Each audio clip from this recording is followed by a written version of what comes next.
Hello, my name is Claire Dielman. For my test exploration product, I chose to explore the Gray Oral Reading Test. I'm going to tell you a little bit more about them.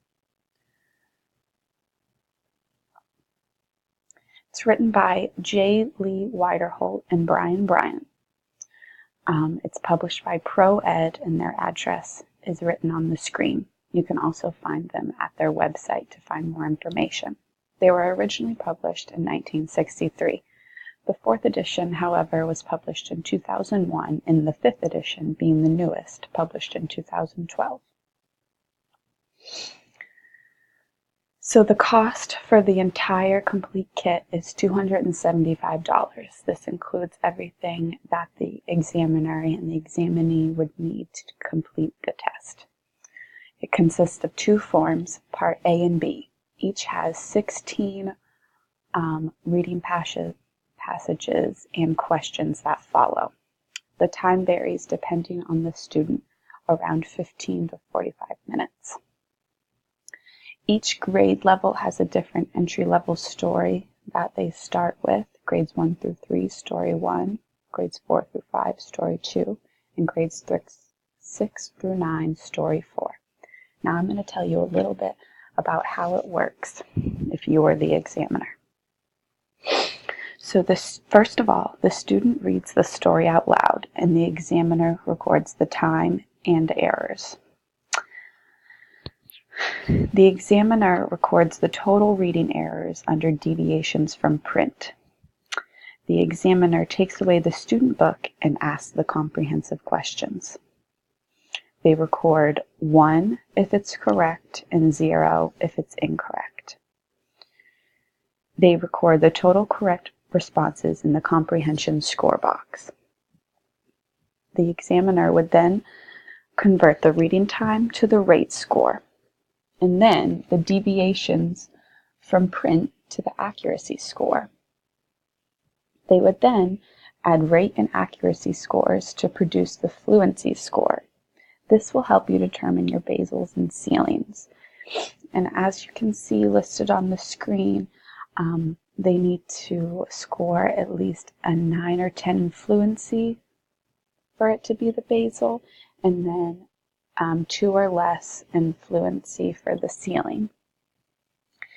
If no basal occurs on the first 2 stories, they continue until they find a ceiling or until story 16 is administered. They then return to the entry point and go in reverse, or until story 1 is reached. Every story is administered for fluency and scored for comprehension. All stories below the basal are given full credit for rate, accuracy, and fluency. A student will receive 5 points for each unadministered comprehension story below the fluency entry point or basal. All stories beyond the ceiling do not receive credit.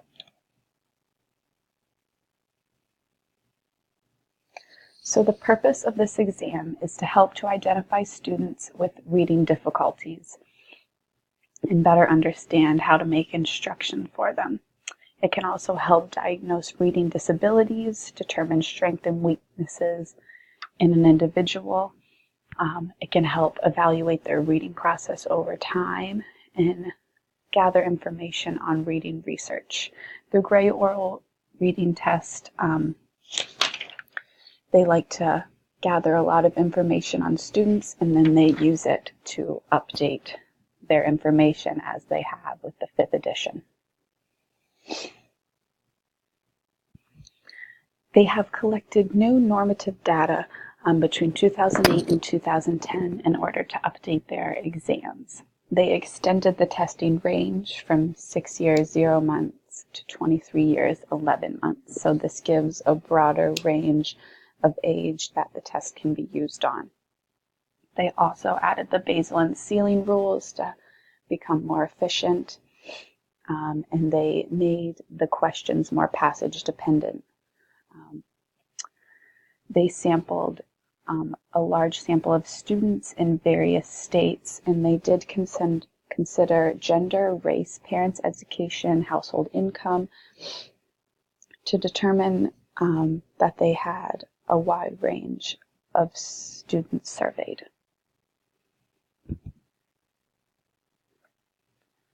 So the reliability of the test exceeds a 0.9 for both forms A and B. So this is a very good reliability, a standard error measurement of 1. And they have the highest between grades 3 and 12. That's where their most reliability relies. So reliability continued.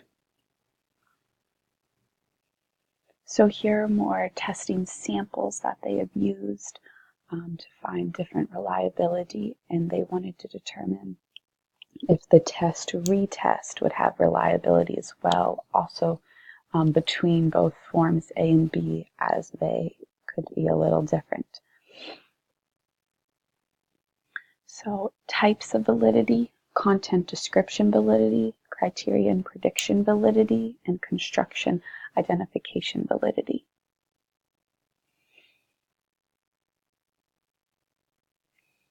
So the test publishers wanted to compare their validity to those of similar reading tests used.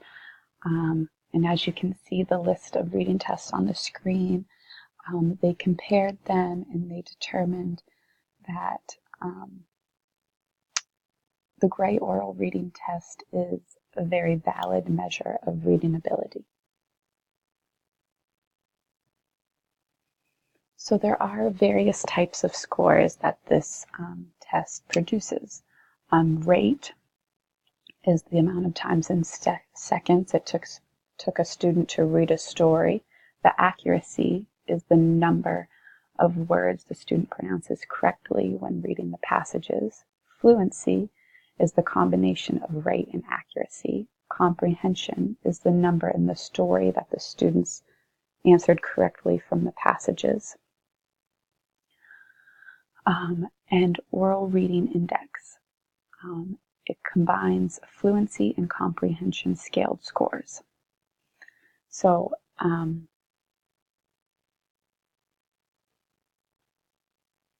next slides show some tables once you found some scores that the examiner can compare to and determine how the student rates. Here's another one as well. So modifications and accommodations. So when the examiner is analyzing the reading errors, they need to write above exactly what the student said instead of the proper answer. This can help better understand the student and what they were thinking. They also allow the test sometimes to be given in 2 sessions instead of 1 if it's better for the student and they find that they are not able to focus or something is happening. So students who are limited English proficient, it is shown that if you can test in both languages, it does provide a better picture of the student. However, the Gray oral reading test is meant to test English learners in their ability.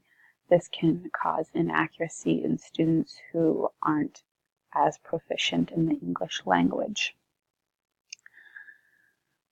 So this can give false evidence and either think students are not as proficient and confuse them with learning disabilities in reading.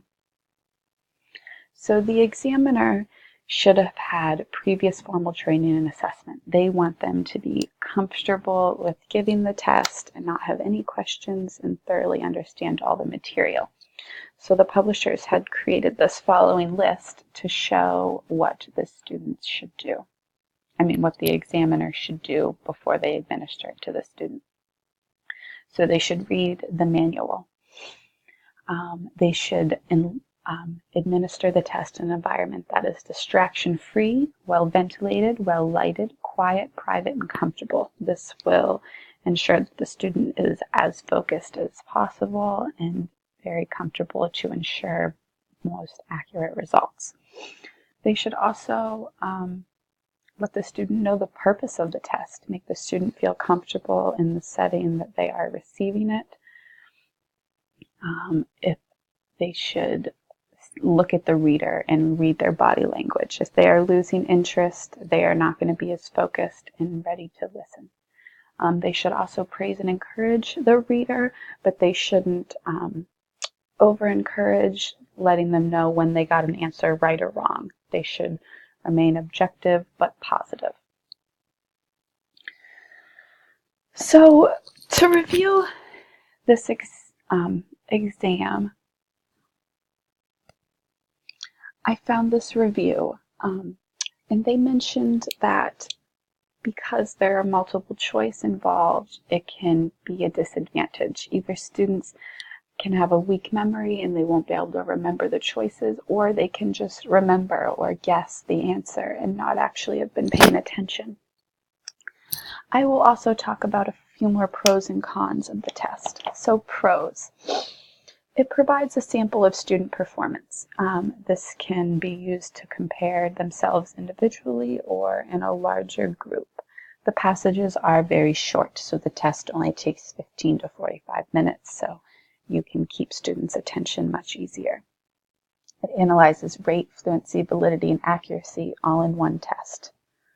And it does have the miscue analysis of reading, so the examiner has to write what exactly the student said, and so there is less error calculation there. A few cons are, as I mentioned, the multiple choice. There is also a confusing scoring sheet with data tables and limited choice of reading text. And also, a misreading could mess up the results by the examiner. And scoring rate times vary with the speed that the examiner is able to calculate and convert. Overall, I think this exam can provide schools with more information on reading comprehension and understanding if a student has a disability and how they can help and what they can improve on and how a student has improved in their reading over time. Here's my reference page. Thank you for listening.